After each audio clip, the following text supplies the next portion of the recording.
Hi everyone, welcome to my new page, the Ollie-Rose Stitchery. My name is Jenny, for those of you that don't know me yet. I am coming to you with my flosstube channel in the perspective of a brand new stitcher. I've been stitching for about 6 months and learning under some fantastic ladies, Artie the Vintage Stitcher and Renita from Hometown Needleworks, and taking advice from Jade and Kim from Small Town Needleworks. I am bringing you a fresh new perspective from someone who is new to the cross-stitching world. I started cross-stitching in May of this year, 2023, when I was the assistant at my friend Artie's retreat, and it just kind of took off. It was something I really enjoyed. I loved all of the patterns. I bought so many patterns when I was there, and I have very few patterns that I have actually finished. Very much not a monogamous stitcher. I still say things like string instead of floss. Don't come at me. I was totally brand new to the cross stitching world, and I was so excited, and I made the comment at Artie's retreat, oh my gosh, look at all your pretty colored string that you have, to my friend Jade, and she thought it was the most adorable thing ever. She had a whole collection of variegated flosses that were absolutely gorgeous. I didn't know that it was a faux pas to call it string, nor did I know what the word variegated was or what it meant. I have learned so much in the 6 months under the ladies that I am learning underneath and having so much fun with it. We just got back, I think, last weekend. Was it 2 weekends ago? It was 2 weekends ago. I attended my second retreat. I guess it was my first retreat as a spectator. The first retreat I attended was Artie's retreat that I actually helped her work at. I am embracing the new title of being her assistant. When we go and do things together, we work together at my office, at my full-time job, and then Artie eventually did retire. She taught me everything she knows. She's a fantastic teacher, and she is great to learn under. I've really enjoyed my time that I have spent with her for the last couple of years. When you can laugh and spend time with someone who is fun to be around, it's not like being at work at all. It's very, very nice and enjoyable. Nice, enjoyable environment. So it's been nice to learn underneath her, and now it's nice that when we don't work together at the office anymore, that we are working together on projects outside. So I do make a guest appearance on her floss tube every once in a while. People ask about me and whatnot, so I decided to start my own floss tube so that I could keep up with everybody that attends the retreats that we attend and host, and kind of keep in touch with everybody. So I'm going to show you all a little bit of what I have coming around the corner on things. First, I'm going to share with you a project that I got while I was at the retreat. The retreat that I recently attended was in Port Huron, Michigan. It was an absolutely fantastic retreat facility. I wish that we had something like that around here. It was an absolutely gorgeous facility, very clean, very well kept. We were the only group there at the time. Very, very nice facility. Almost like being in a hotel, but little different. The beds were a little bit different. Weird to sleep in a twin bed when you've been an adult and not done so in such a long time. But attending something like that and staying in more of like a dorm room, but we had our own bathroom and we had our own like double vanity and whatnot, so it was not crowded at all. It was very, very nice. Our room was that slept 3 or 4 people. It was a very nice, enjoyable experience. The food was fantastic. There was nothing that we needed that we didn't have right there. It was within a short drive of anything that we possibly could have needed. It was a very nice experience to go and attend. There were some vendors there. I am still very new, like I said, to the cross stitching world. So there's a lot of people that I do not know. There's a lot of designers that I don't know, and there's a lot of people ask me who my favorite designer is, and I say Hometown Needleworks Jade and Kim, which they're a small mom and daughter team that they design their own patterns, because that's the truth. I don't know a lot, and I love them, and I met them at Artie's retreat, and I just absolutely got hooked because of the ladies that I met at the first retreat that I attended. That was really what got me going in the cross stitching world, and that is what made me enjoy it as much as I do. With that being said, I got to meet quite a few new faces and see some of their work at this last retreat that I went to that was hosted by Barbara John, Stitching with Grammy. And one of them was Chrissy, finally a farm girl. I'm totally new to her stuff. One of the patterns that I got from her, though, from her collection, was this one here called Oh Holy Night. Sorry, my lighting is not very good. It is of a manger scene and the night that baby Jesus was born. I cannot wait to stitch it. I did see this piece in person stitched at the retreat. She did have it as a piece that was showcased, and it was absolutely gorgeous. Words cannot put into how gorgeous this piece is. I intend to stitch it on this 28 count Lugana in the color Springfield Sage from Renita at Hometown Needleworks. I am new to stitching on linen. Who am I kidding? I'm new to stitching in general. The first pattern that I did and successfully completed was I'm drawing a blank here, Lori Holt flea market baskets, and I stitched that on a 14 count Ada in sparkle wheat that was also hand dyed by Renita. So if you're not familiar with her business is Hometown Needleworks. She has an Etsy shop and a Facebook page. You can catch her on either one of those, and she hand dyes all of her own fabric. So pretty much any fabric that's hand dyed that you're going to hear me talk about is going to be from her.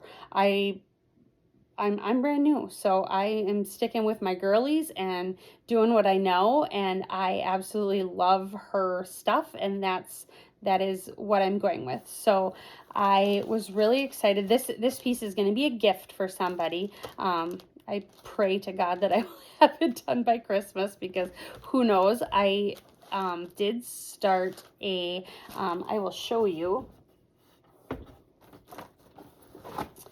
I had gotten this piece of orange fabric, and it is, to me, like the craziest color orange. It's really not. It's just very crazy for me. It is very much a absolutely like pumpkin orange Halloween, like it is what it is.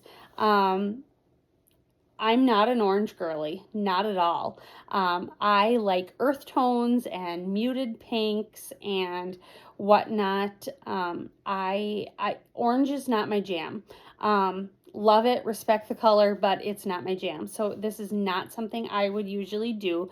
But when I saw this piece of fabric, I decided that I had to have it because I had to put something on it. Why, I'm not sure, but I did. So I also did not realize. So I got this piece of fabric from Artie she had done an estate sale, and sometimes I will buy things from her when she does those. I did not realize that this was a 28 count Lugana and that it was going to be much harder to stitch on than Ada, nor did I know that there was a difference. To me, it just looked like there was fabric with holes in it and that I was just going to cross stitch on it. I had no idea that there was a difference. And that's kind of the beauty in being a brand new stitcher, and I just see the absolute innocence in everything, and I'm just like, okay, let's do it. Let's try it. I'm not nervous about it. I haven't finished enough things. I haven't, I don't really have an opinion. So I went into our weekend. We were going shopping, and I went into our weekend saying, I have to find something that I can put on that orange piece of fabric. I figured something for Halloween would be good. I figured that something monochromatic would be good because the orange is really enough. You don't need a ton of colors on the orange because it really says something itself. With that being said, I found this Prairie Schooler pattern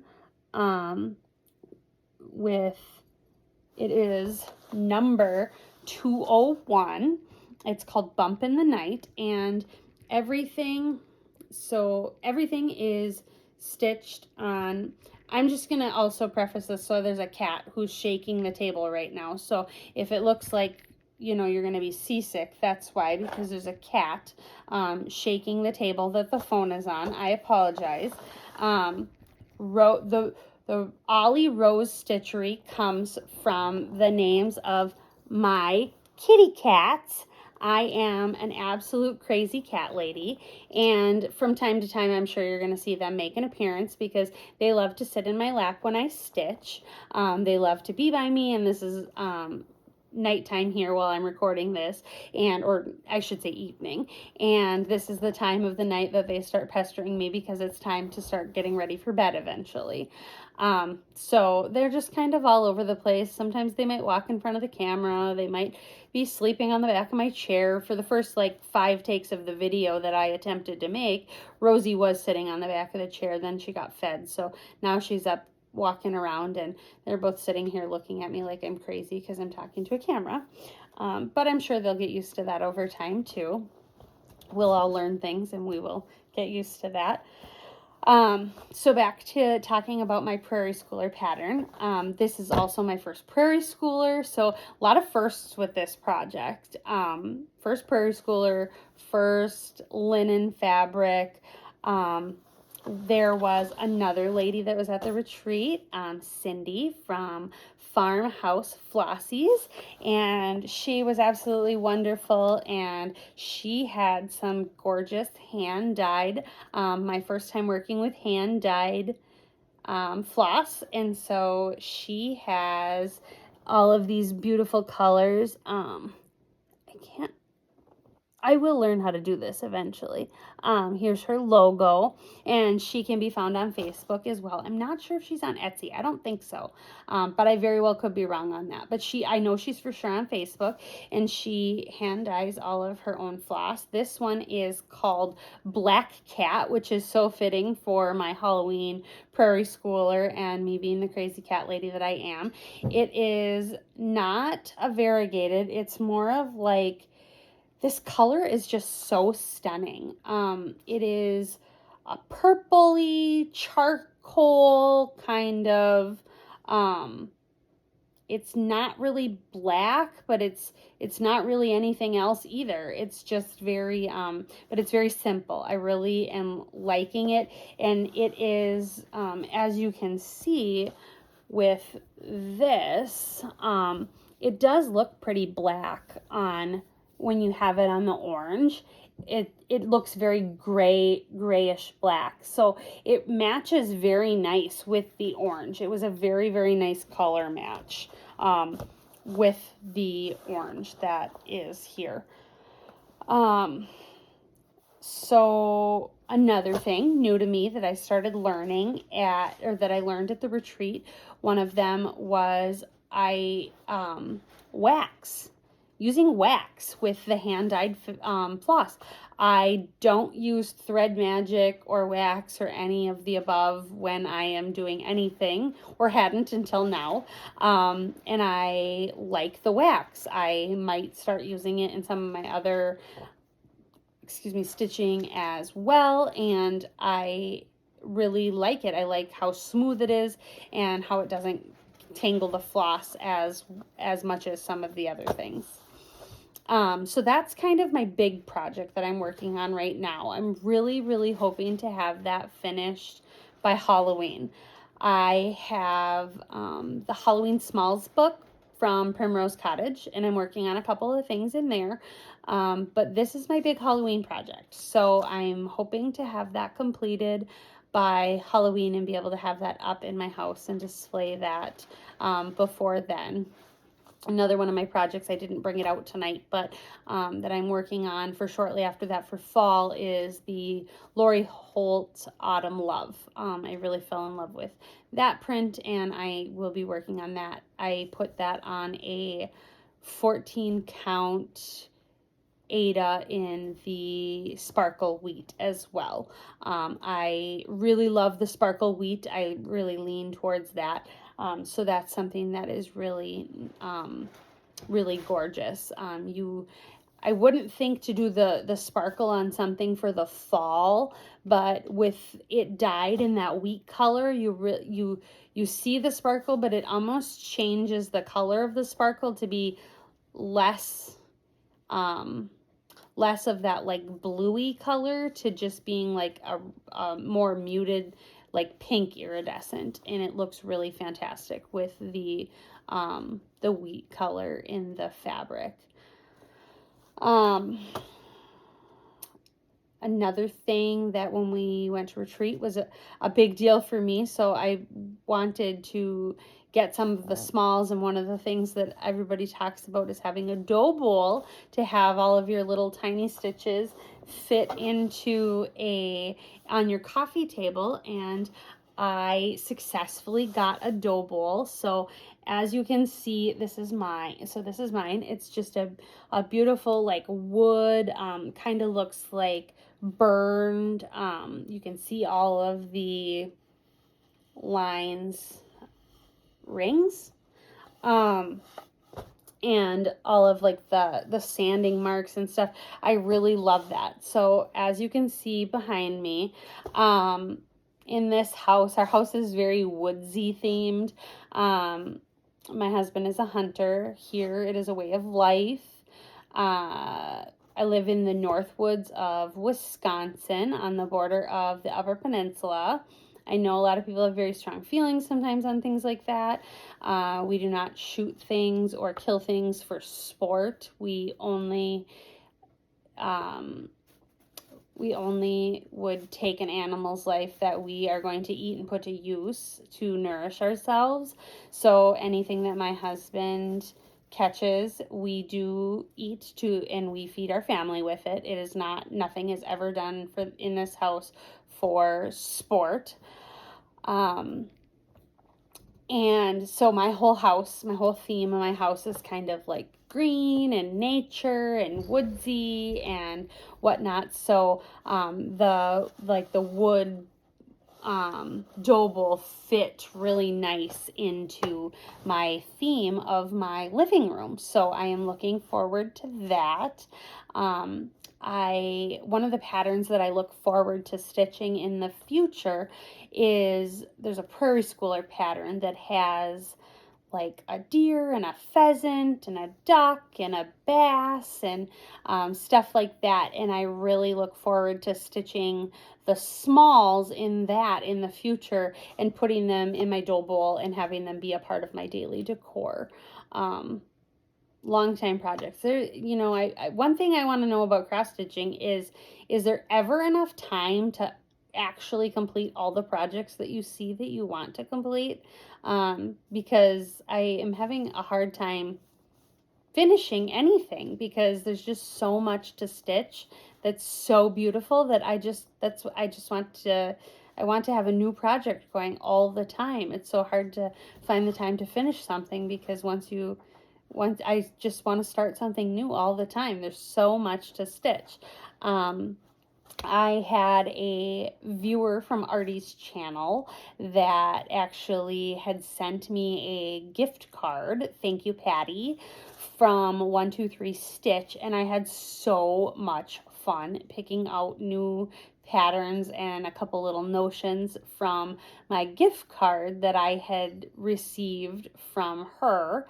So in the coming days, my package should be here on Saturday, so I will intend to do a unboxing video and share with you the things that I have gotten from her from that. But that's about it right now. That's what I am working on, and that is what I am looking forward to. This will probably not always be my location that I am shooting from. I am working on revamping my craft room right now. I do more than just cross stitching, so I'm very familiar to the crafting world. I have a Cricut and I have a sewing machine. I do some minor alterations, and I can do a lot with a Cricut, and I do a lot of wreath making, and overall, in general, pretty crafty. I decided to take on cross stitching because I needed a project that was portable. We spend a lot of time as a family in the summertime attending racing events and driving and going out in our boat and some of those kinds of things. And all of those things are things that I enjoy. All of those things are things that I like to do, but sometimes getting there is a long time. And sometimes I just get sick of fishing, and I don't want to fish for 10 hours like my husband does. I only want to fish for an hour or two, and I get sick of it, and I'm like, I'm done. So I needed something that I could have as a project for myself that I could take with me when we went places, so that I could work on a project or I didn't have to be bored or whatnot. So cross stitching has really provided me an outlet for that I have something I can take with me to go places and have with me and just have something to do. So once I get my craft room up and running, I will probably be shooting most of my videos from in there. That's just kind of a complete overhaul project going on, so that'll be interesting to see how long that takes to get finished amongst my working and all of the things that we have planned coming around the pike. Tonight is Thursday evening. It has been a extremely long week this week. I'm looking forward to it being the weekend. I probably have another video posted on Saturday, looking to host my haul video from Patty, hopefully. And then next weekend, I know we are planning a trip as a family, probably just a little day trip. We are headed down to Door County, which is about 130 miles from where we live. It was my birthday about 6 weeks ago. We didn't really get to do much for my birthday because my son had attended space camp in Huntsville, Alabama, and I was traveling with him, taking him to camp and picking him up from camp and wrapping up the summer. My birthday's just kind of at a time for us that's not super convenient, so we kind of put it on hold, and we said we would do something later on. So we're going to do that next weekend. We're going to go to Door County and eat at the Al Johnson Goat Restaurant, where the goats are on the roof. That has been something I've wanted to do for years and never gotten a chance to do, so we're making it happen next weekend. So if you have any tips, or if you've been to Door County and there's anything that you feel is an absolute must-see, comment below and make sure that you let me know that. I would be interested to hear your opinion and hear what you think is a nice thing to do there if you've been. Don't forget to subscribe to my brand new channel so that I can keep up with all of you and see what you are doing, and you can see what I am doing and see things from my perspective. It was nice chatting with you all today, and I will see you next time. Have a good day.